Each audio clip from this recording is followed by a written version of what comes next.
Welcome to my channel Veena's Paradise story world.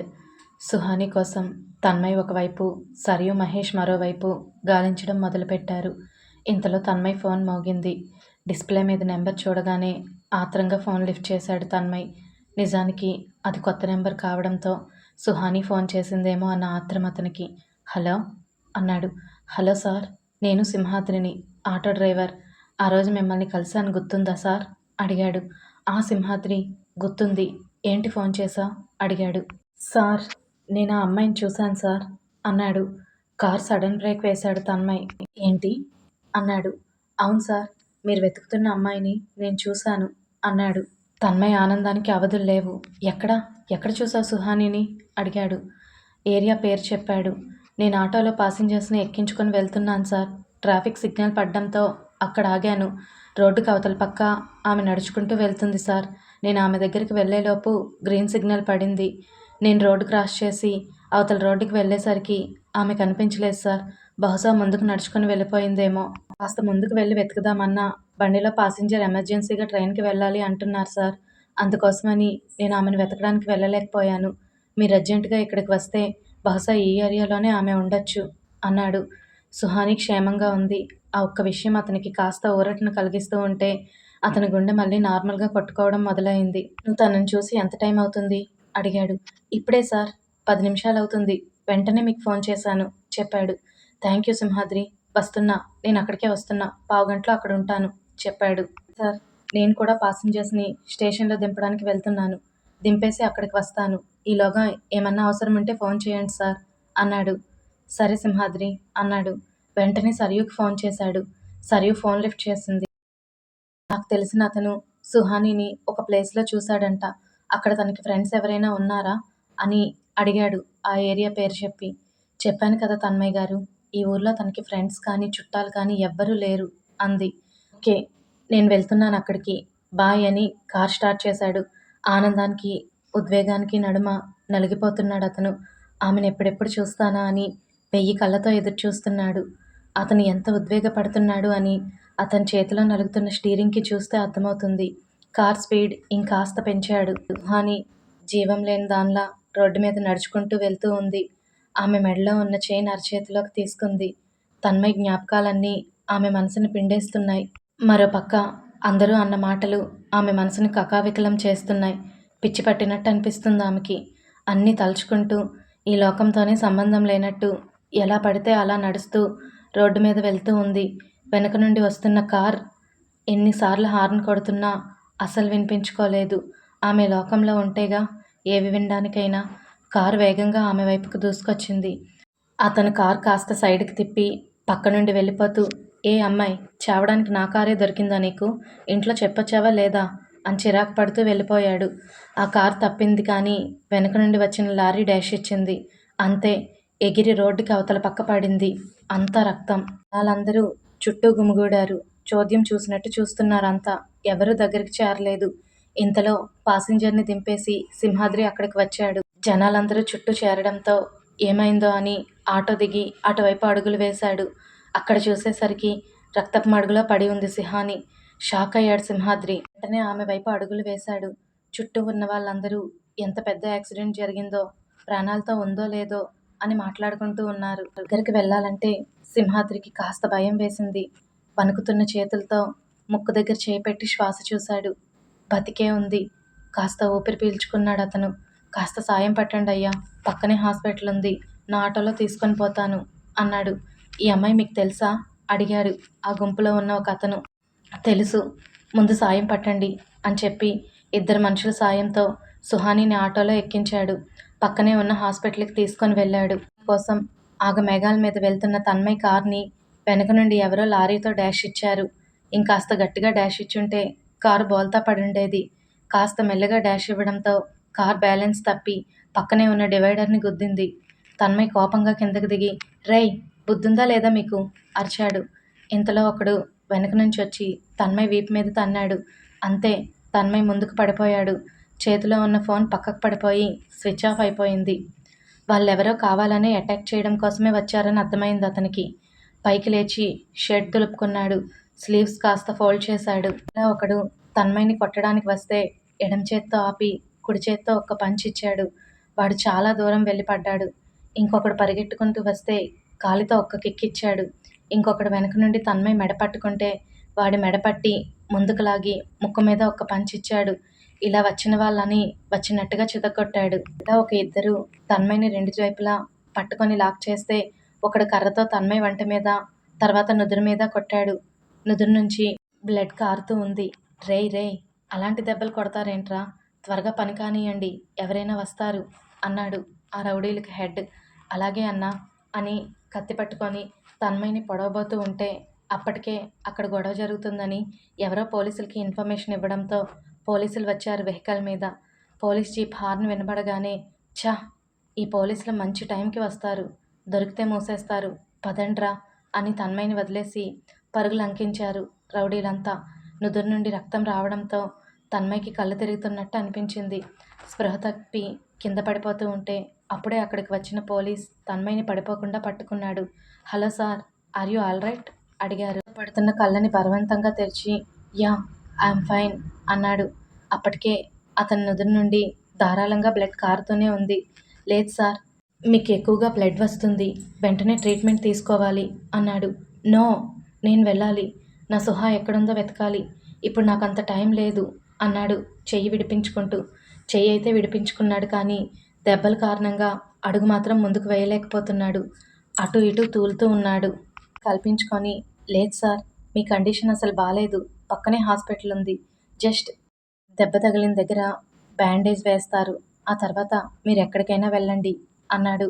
Police మరీ బలవంతం చేయడంతో తన్మయ్ ఆయన వెంట నడిచి ఆయన జీప్లో కూర్చున్నాడు. అద్రి తన ఆటోలో సుహానీని హాస్పిటల్కి తీసుకొని వచ్చాడు. బయట ఉన్న స్ట్రక్చర్ మీద పడుకొని పెట్టి లోపలికి తీసుకొని వచ్చారు. ఏమైంది అడిగారు డాక్టర్. యాక్సిడెంట్ అయింది సార్ అన్నాడు సింహాద్రి. కేసునా? ఓ మై గాడ్ అని చెప్పి పల్స్ చెక్ చేశారు. తను ప్రాణాలతోనే ఉంది, మీరు వెంటనే పోలీసులకి ఇన్ఫామ్ చేయండి. మీరు తనకేమవుతారు అడిగాడు. ఏం కాను సార్, తెలిసిన అమ్మాయి యాక్సిడెంట్ అయి పడుంటే తీసుకొని వచ్చాను చెప్పాడు. తన కండిషన్ కాస్త క్రిటికల్గా ఉంది, తన వాళ్ళెవరో వెంటనే ఇంటిమేట్ చేయండి, ఒక ఫామ్ మీద సంతకం పెడితే మేము ట్రీట్మెంట్ స్టార్ట్ చేస్తాము, ఈలోగా మీరు పోలీసులకు కూడా ఇన్ఫర్మేషన్ ఇవ్వండి చెప్పాడు డాక్టర్. ముందు మీరు ట్రీట్మెంట్ స్టార్ట్ చేయండి సార్, నేను తల వాళ్ళకి ఫోన్ చేస్తాను అన్నాడు. ఓకే సార్, ట్రీట్మెంట్ స్టార్ట్ చేస్తాము, కానీ ఇది యాక్సిడెంట్ కేస్, దానికి తోడు తన వాళ్ళు ఎవ్వరూ లేకుండా ట్రీట్మెంట్ కంటిన్యూ చేయడం మాత్రం కుదరదు. తనకి రేపు పొద్దున్న ఏదైనా జరిగితే మా హాస్పిటల్కి ప్రాబ్లం వస్తుంది, అందుకే కంపల్సరీ ఫామ్ మీద సంతకం పెట్టాలి, మీరు ప్రొసీజర్ తొందరగా చూడండి చెప్పాడు డాక్టర్. సరే సార్ అన్నాడు సింహాద్రి. ఈలోపు ఈ అమ్మాయిని ఫస్ట్ ఫ్లోర్లో ఉండే ఎమర్జెన్సీ రూమ్కి షిఫ్ట్ చేయండి చెప్పాడు డాక్టర్. ఓకే సార్ అన్నారు నర్సులు. సింహాద్రి తన్మయ్ ఫోన్కి ట్రై చేస్తూనే ఉన్నాడు, కానీ అతని ఫోన్ స్విచ్ ఆఫ్ వచ్చింది. ఏం చేయాలో అర్థం కాలేదు సింహాద్రికి. ఒక పక్క సుహాని కండిషన్ అతన్ని మరింత భయాందోళనకి గురిచేస్తూ ఉంటే ముందు పోలీసులకి ఇన్ఫర్మేషన్ ఇవ్వడం కోసం వెళ్ళాడు. అప్పటికి కూడా తన్మయ్ ఫోన్ స్విచ్ ఆఫ్ అని వస్తే పోలీసులు హెల్ప్ తీసుకోవాలి అనేది అతని ఆలోచన. తన్మయ్ హాస్పిటల్కి తీసుకొని వచ్చాడు పోలీస్. చిన్న దెబ్బ తగిలింది, ఫస్ట్ ఎయిడ్ చేయాలి చెప్పాడు. ఫస్ట్ ఫ్లోర్కి వెళ్ళి రైట్ తిరగండి చెప్పింది రిసెప్షనిస్ట్. ఓకే అని చెప్పి తన్మయ్ని ఫస్ట్ ఫ్లోర్కి తీసుకొని వెళ్ళాడు. సుహాని కూడా స్ట్రక్చర్ మీద ఫస్ట్ ఫ్లోర్కి తీసుకొని వెళ్ళారు. ఎమర్జెన్సీ రూమ్ బయట స్ట్రక్చర్ మీద పడి ఉంది సుహాని. ఎందుకో ఆ ఫ్లోర్లోకి అడుగు పెట్టగానే అతని మనసులో అలజడిగా అనిపించింది. మరోపక్క బ్లడ్ కారుతున్న కారణంగా చుట్టూ అంతా చీకటి అలికేసినట్టుగా ఉంది అతనికి. పడుకొని ఉన్న స్ట్రక్చర్ పక్క నుండి నడుచుకుంటూ వెళ్ళిపోతున్నాడు తన్మయ్. మెల్లగా ఒక 2 అడుగులు వేసేసరికి సడన్గా అతని చేతి బ్రాస్లెట్కి ఏదో తగిలినట్టు అనిపించింది. ఆగి వెనక్కి తిరిగి చూశాడు. ఆమె చేతిలో ఉన్న చైన్కి అతని బ్రాస్లెట్ చిక్కుకొని ఉంది. ఆ చైన్ని చూడగానే షాక్ అయ్యాడు ఒక్కసారి. అది తన చైన్, అక్కడికి ఎలా వచ్చిందో అర్థం కాలేదు. అడుగు ముందుకు వేయాలి అంటే ఏదో తెలియని భయం అతన్ని వెనక్కి పట్టి లాగుతూ ఉంటే ధైర్యం తెచ్చుకొని కాస్త ముందుకు వెళ్ళి స్ట్రక్చర్ మీద ఉన్న ఆమెను చూశాడు. మసకగా సుహాని ముఖం కనిపించింది. షాక్ అయ్యాడు. చూస్తున్నది కలో నిజమో అర్థం కాలేదు. ముఖం ఒక్కసారిగా విదిలించుకొని మళ్ళీ చూశాడు. నిజమే, తన ఇన్ని రోజుల నిరీక్షణ ఫలించి తన ప్రాణం తన కళ్ళ ముందు కనిపిస్తూ ఉంది. తూగిపోతూనే ఒక్క ఉదుటన వెళ్ళి ఆమె పక్కన వాలాడు. సుహాని రక్తపు మడుగులో పడి ఉంది. ఆమెను చూడగానే ఎంత ఆనందం కలిగిందో అంతకు రెట్టింపు దుఃఖం కలిగింది. ఆమె బట్టల నిండా రక్తం, స్పృహ లేకుండా పడి ఉంది. ఆమెను అలా చూస్తూ ఉంటే దుఃఖం పొంగుకొచ్చింది. సుహా లే, సుహా ఏమైంది మా అన్నాడు ఆమె బుగ్గల మీద తడుతూ. ఉలుకు పలుకు లేకుండా పడి ఉంది. సుహాలే, నే వచ్చానురా, నీకోసం వచ్చాను. నేను మాటిచ్చినట్టే నీకోసం వచ్చేసానమ్మా. నేను నిన్ను మోసం చేయలేదు, నన్ను చూడరా. సుహాలే, ఇన్ని రోజులు నీకోసమే ఎదురుచూసా, నీ పిలుపు కోసమే తప్పించాను. నన్ను ఇంతలా ఏడిపించొద్దురా. లే సుహా, లే అన్నాడు ఆమెను తన గుండెలకు హత్తుకొని ఏడుస్తూ. ఏ మిస్టర్, ఎవరు మీరు అడిగింది నర్స్. ఆమెను వదిలి నర్స్ దగ్గరికి పరిగెత్తుకొని వెళ్ళి, నర్స్, నా సుహాకి ఏమైంది అడిగాడు పొడుకుపోయిన గొంతును సవరించుకొని. యాక్సిడెంట్ అయ్యింది అంది. యాక్సిడెంటా? ఇప్పుడు ఎలా ఉంది అడిగాడు కంగారుగా. అప్పుడే అక్కడికి వచ్చిన డాక్టర్ వాళ్ళిద్దరి సంభాషణ విని, ఆ అమ్మాయి మీకు తెలుసా అడిగాడు. తెలుసు డాక్టర్. తనకి ఎలా ఉంది? యాక్సిడెంట్ అయ్యింది, తలకి చాలా పెద్ద గాయం తగిలింది. ఎవరో ఒక ఆటో అతను ఇక్కడికి తీసుకువచ్చి అడ్మిట్ చేశాడు. తన వాళ్ళెవరో తెలియదు. తనకి ట్రీట్మెంట్ స్టార్ట్ చేయాలి అంటే ఫామ్ మీద సంతకం చేయాలి కదా. తన వాళ్ళ కోసం ఎదురు చూస్తున్నాము. వాళ్ళు ఎంత తొందరగా వస్తే అంత తొందరగా తనకి ట్రీట్మెంట్ స్టార్ట్ చేయాలి. ఎందుకంటే తన కండిషన్ చాలా క్రిటికల్గా ఉంది చెప్పాడు డాక్టర్. నేను సంతకం చేస్తాను, వెంటనే ట్రీట్మెంట్ స్టార్ట్ చేయండి అన్నాడు. మీరు అని అడిగాడు డాక్టర్ డౌట్గా. తను నా వైఫ్. ఫామ్ మీద నేను సంతకం పెడతాను. తనకి ఇమీడియట్గా ట్రీట్మెంట్ స్టార్ట్ చేయండి. ఎంత డబ్బు ఖర్చైనా పర్వాలేదు, నేను చూసుకుంటాను. కానీ నా సుహా ప్రాణాలకి ఏం కాకూడదు అన్నాడు చేతులెత్తి దండం పెడుతూ. Mister, I will try my level best అని చెప్పి తన్ని ఇమీడియట్గా ఐసీయూకి షిఫ్ట్ చేయండి అని చెప్పాడు డాక్టర్. సుహానిని స్ట్రక్చర్ మీద తీసుకువెళ్తూ ఉంటే, ఒక్క నిమిషం అన్నాడు. స్ట్రక్చర్ ఆపారు. ఆమె దగ్గరికి వెళ్ళి, నువ్వు లేకుండా నేను బతకలేనురా. నీకోసం ఎదురు చూస్తూ ఉంటాను. నా కోసం నువ్వు క్షేమంగా తిరిగి రావాలి అని ఆమె నుదురు మీద ముద్దు పెట్టాడు. నర్స్తో ఫామ్ పంపిస్తాను, సిగ్నేచర్ పెట్టండి అని చెప్పి డాక్టర్ అక్కడి నుంచి వెళ్ళిపోయాడు. ఆమెని ఐసీయూకి షిఫ్ట్ చేశారు. నిలబడిన చోటే కూలబడిపోయాడు తన్మయ్. అతని మనసంతా భారంగా అయిపోయింది. చూడాలి అని, ఆమెతో మాట్లాడాలని కలవరించిన అతనికి ఆమె ఇలాంటి కండిషన్లో కనిపిస్తుందని అస్సలు ఊహించలేదు. అది తట్టుకోవడం కూడా అతని వల్ల కావట్లేదు. వెక్కి వెక్కి ఏడుస్తూ ఉన్నాడు. అతని కండిషన్ అర్థం చేసుకున్న పోలీస్, డోంట్ వరీ మిస్టర్, మీ భార్యకి ఏం కాదు, తలకి కట్టు కట్టించుకోండి అని చెప్పి నర్స్ని పిలిస్తే క్లీన్ చేసి బ్యాండేజ్ వేసి వెళ్ళింది. ఇంతలో సింహాద్రి అక్కడికి చేరుకున్నాడు. సార్, ఏమైంది సార్ అన్నాడు. సింహాద్రి తన్మయ్ని చూసి కంగారు పడుతూ, ఈయనే మీ వైఫ్ని హాస్పిటల్లో అడ్మిట్ చేసింది చెప్పింది నర్స్. సింహాద్రిని హత్తుకున్నాడు తన్మయ్. చాలా థ్యాంక్స్ సింహాద్రి, సమయానికి నా సుహానిని హాస్పిటల్లో జాయిన్ చేశావు. లేకపోతే ఏం జరిగి ఉండేదో ఊహించుకుంటేనే భయంగా ఉంది అన్నాడు. లేదు సార్, నేను హాస్పిటల్లో జాయిన్ చేశాక మీకు ఎన్నిసార్లు ఫోన్ చేశాను, మీ ఫోన్ స్విచ్ ఆఫ్ వచ్చింది. ఏమైంది సార్, మీ తలకా గాయం ఏంటి అడిగాడు. అదంతా తర్వాత చెప్తాను, ఒకసారి నీ ఫోన్ ఇస్తావా, ఒక ఫోన్ చేసుకోవాలి అడిగాడు. తీసుకోండి సార్ అన్నాడు సింహాద్రి. సింహాద్రి ఫోన్ నుంచి సందీప్కి ఫోన్ చేసి అర్జెంట్గా హాస్పిటల్కి రమ్మని చెప్పాడు. హాస్పిటల్ ఏంటి బావా, ఏమైందిరా అడిగాడు సందీప్. నువ్వు ఇమీడియట్గా ఇక్కడికి రా, వచ్చాక చెప్తాను అని చెప్పి ఫోన్ కట్ చేశాడు. ఐసీయూ బయట నిల్చొని ఆమెను చూస్తూ ఉంటే ఎంత సముదాయించుకున్నా ఏడుపు కంట్రోల్ అవ్వట్లేదు. ఇంతలో డాక్టర్ రావడం, 24 గంటలు గడిస్తే తప్ప తన కండిషన్ ఏంటో చెప్పలేమని చెప్పడం, సందీప్ రావడం అన్నీ చకచకా జరిగిపోయాయి.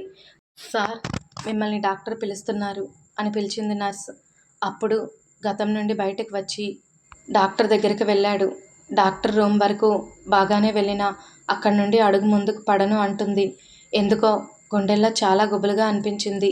ఇప్పుడు డాక్టర్ ఎందుకు పిలుస్తున్నారు, సుహా గురించి ఏం చెప్పబోతున్నారు అన్న భయం అతని ముఖంలో స్పష్టంగా కనిపిస్తుంది. ఒళ్ళంతా చెమటలు పడుతూ ఉన్నాయి. కొంచెం ధైర్యం తెచ్చుకొని దీర్ఘంగా ఊపిరి తీసుకొని డోర్ నాక్ చేసి, ఎక్స్క్యూజ్ మీ సార్ అని పిలిచాడు. యా మిస్టర్ విందా, కమ్ హియర్ అన్నారు. లోపలికి వెళ్ళాడు. సిట్ దేర్, మీతో కొంచెం మాట్లాడాలి అన్నారు డాక్టర్. డాక్టర్ ఎదురుగా కూర్చొని ఆయన ఏది చెప్పకముందే, సుహాకి ఏం ప్రమాదం లేదు కదా సార్, తను క్షేమంగానే ఉంది కదా అన్నాడు దీనంగా మొహం పెట్టి. నేను అర్థం చేసుకోగలను మిస్టర్ విందా, కానీ మేము చేయాల్సిన ప్రయత్నం అంతా చేశాము. ఇంకో 12 అవర్స్ గడిస్తే కానీ తన కండిషన్ ఎలా ఉంటుందో చెప్పడం కష్టం. ఇప్పుడు నేను మిమ్మల్ని పిలిచింది ఆ విషయం గురించి మాట్లాడడానికి కాదు అన్నారు. మరెందుకు అన్నట్టు కనుబొమ్మలు దగ్గర చేసి చూశాడు. షీ ఈజ్ ప్రెగ్నెంట్ నౌ అన్నారు. ఆ మాట వినగానే షాక్ అయ్యాడు తన్మయ్.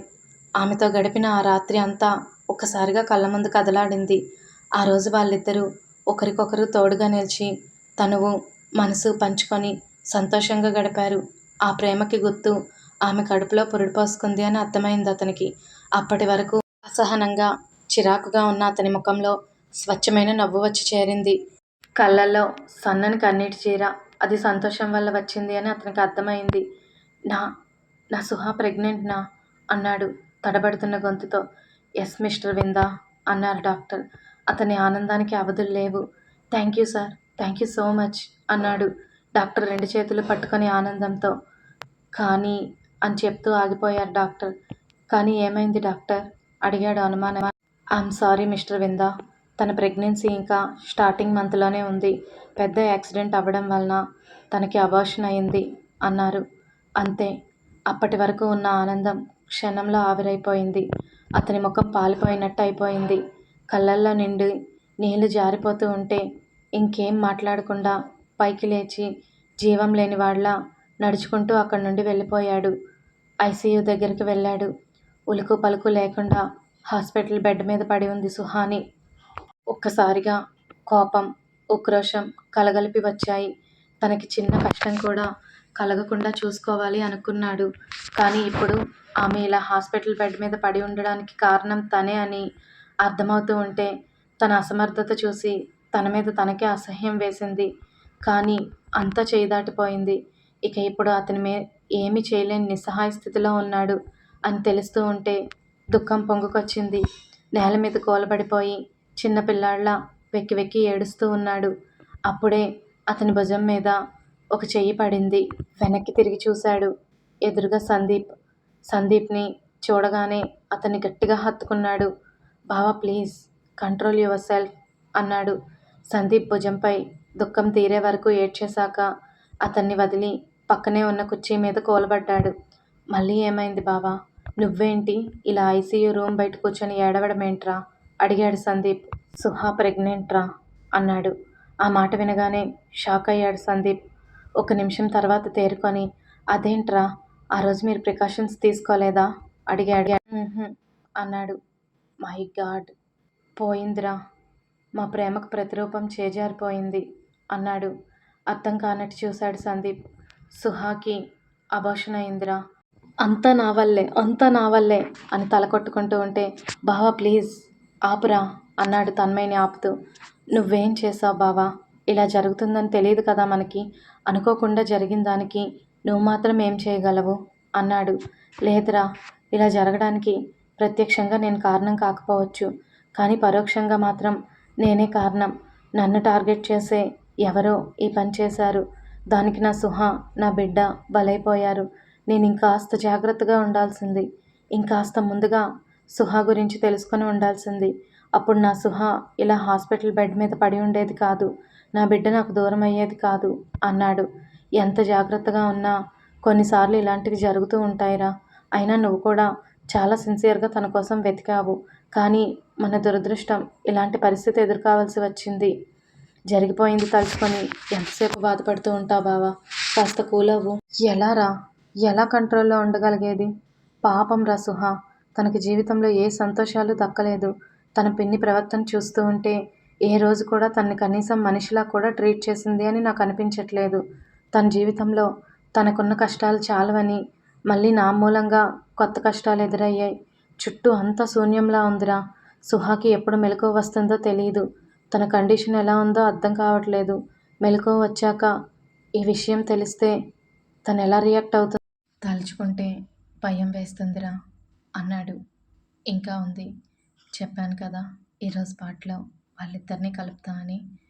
తన్మయ్ సుహాని దగ్గరికి చేరుకున్నాడు. ఇప్పుడు వాళ్ళిద్దరూ ఒక దగ్గరే ఉన్నారు. రేపటి ఎపిసోడ్లో వాళ్ళిద్దరూ ఒకరికొకరు ఎదురవుతారు. నేను చెప్పానుగా, వాళ్ళు ఒకరికొకరు ఎదురైనప్పుడు వాళ్ళ పరిస్థితులు చాలా దారుణంగా ఉంటాయని. ఇన్ని ట్విస్టుల తర్వాత వాళ్ళు ఒకరికొకరు ఎదురయ్యారు. అప్పుడే అయిపోలేదు. ఇంకా ట్విస్ట్ ఒకటి బ్యాలెన్స్ ఉంది. అది కథని మలుపు తిప్పుతుంది. ఇంకో 2, 3 ఎపిసోడ్స్‌లో ఆ ట్విస్ట్ కూడా వస్తుంది. అది కూడా ఎంజాయ్ చేయండి. అండ్ ఇప్పటి నుండి వాళ్ళ బ్యూటిఫుల్ జర్నీ స్టార్ట్ అవుతుంది. అది కూడా ఎంజాయ్ చేయండి. ఇప్పటివరకు వాళ్ళని విడదీశాను అని కామెంట్స్ పెట్టట్లేదు. ఇక కలిపేశాను కాబట్టి స్టోరీ ఎలా ఉందో కామెంట్లలో తెలియచేయండి. నచ్చితే లైక్ చేసి, షేర్ చేసి, సబ్స్క్రైబ్ చేయండి. తొందరగా సబ్స్క్రిప్షన్స్ కంప్లీట్ అయితే రాయలసీమ లవ్ స్టోరీ పోస్ట్ చేస్తాను. దాని తర్వాత only for love romantic love story అది కూడా బాగుంటుంది. ఇవన్నీ మానిటైజేషన్ కంప్లీట్ అయితేనే పోస్ట్ చేయగలను. అర్థం చేసుకొని ఆదరించి